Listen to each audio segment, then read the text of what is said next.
Morning Walks with Jerome, inspired by Morning Walks with Yizz. I've never met you, Yizz, but I love your work. So I'm going to try and let it inspire me. So today I'm inspired by the fact that one of my heroes, the former Congresswoman Cynthia McKinney, now PhD, she had written an article in 2018 about the color revolution that she saw being staged, set up by the power elite. And interestingly, this is the same power elite that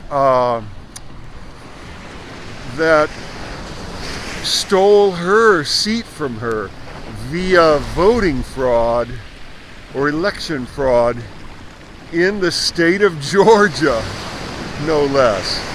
So Congresswoman Cynthia McKinney was elected in Georgia sometime around the early Bush administration. And she was not a puppet. She was an honest woman and a patriot, really, for her people there. And she was black, and she was a real thorn in their side because she asked difficult questions.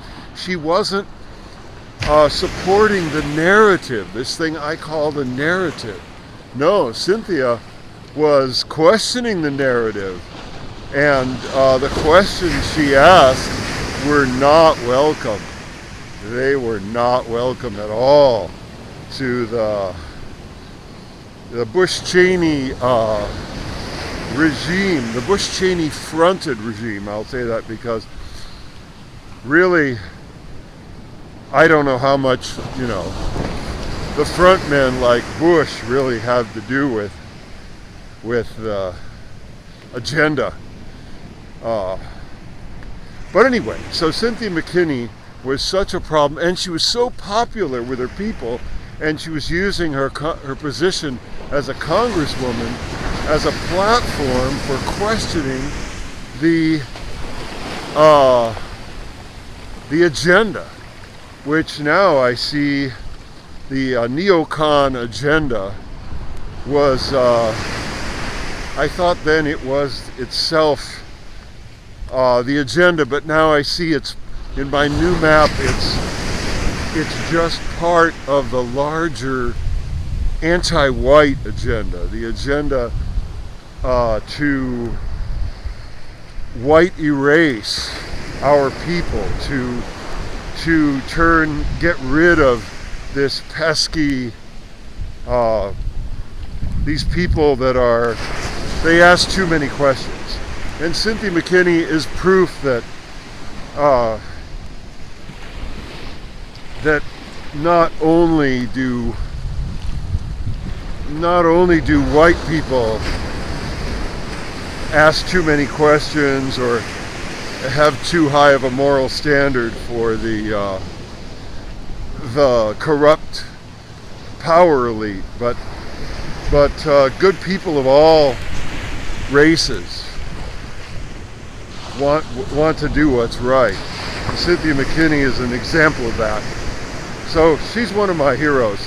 But anyway, they got rid of her by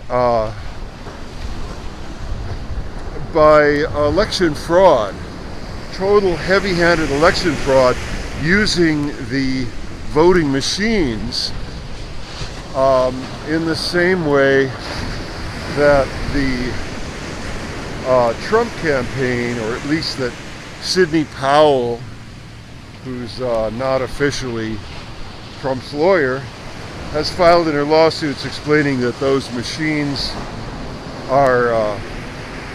were used in this last election to steal huge numbers of votes and flip them and give the election to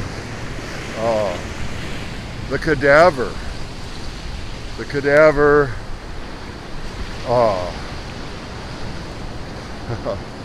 Anyway, so I thought it was fascinating. Cynthia McKinney also is not at all right-wing the way they often characterize Trump as being some kind of right-wing guy. I don't think he's really right-wing either. I'd say he's a problem for them, and they've got to get rid of him.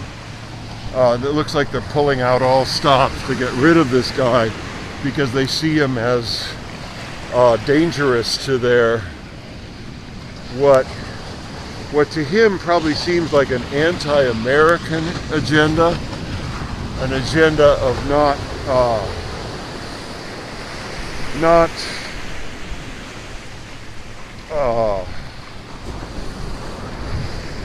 being willing to see America destroyed in order to enable what their critics call globalist agenda. Now I see that so-called globalist agenda is maybe better explained. Oh, the ocean's really pounding me here. Better explained as an anti-white agenda. So that's my newer term for it. But the old way we would call them globalists, and we would say they definitely are bothered by Trump saying things like America first. That would be an example of where the two get into trouble. But anyway, so Cynthia called them out on this, and this article calls them out on this, and the article is so bothered, is from a publication. Oops. Oh, lost my sandal. Gotta get it before the next wave. Okay, got it. Yeah, these are really good sandals. I don't want to lose them. Natural rubber from Thailand. Very, very good on the feet. So I thought I'd show you this side here, the view where I'm walking. It's kind of around a point, and it's rocky and getting almost clear of the waves here. Luckily the tide's not in too far this morning. Got a jet flying overhead, and so another reason I wanted to record this set of ideas about this article is that they illustrate something I saw in Go Free last night from Jason, and that is how the anti-white narrative, we would think conservatives love it when a person of color, as they call them, non-white, expresses views conservatives like. Or in this case, I'm appealing to Cynthia McKinney, being black, her saying that the voting machines are used to steal elections from people of the people and give them to the puppets of the power elite. Conservatives love to glom onto those black people who are saying those kinds of things and think that will give their story credibility. But it doesn't. It doesn't, because it's interesting. What Jason points out is that we think it's hypocritical that they the official anti-whites,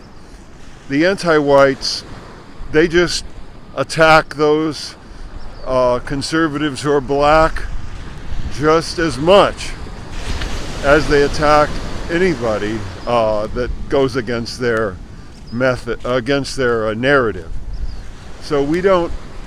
The consistent thing according to Jason, is that anyone who stands in the way of the anti-white agenda of harming Western kind, anyone who stands in the way of their hurting us, is attacked. So them being black doesn't protect them from being attacked. Cynthia McKinney being black didn't protect them from being attacked. She was attacked more viciously. If an example, right now I see they're lifting up on a pedestal this Ocasio-Cortez woman. Well, they do, because she is non-white and she is saying things they like, anti-white things. But the point is, if she turned tomorrow and said, "Oh, I've seen now," and she started to say things that didn't serve their anti-white agenda and actually interfered with their ability to harm Western kind, they would turn on her in a moment. Suddenly she would be demonized and crushed.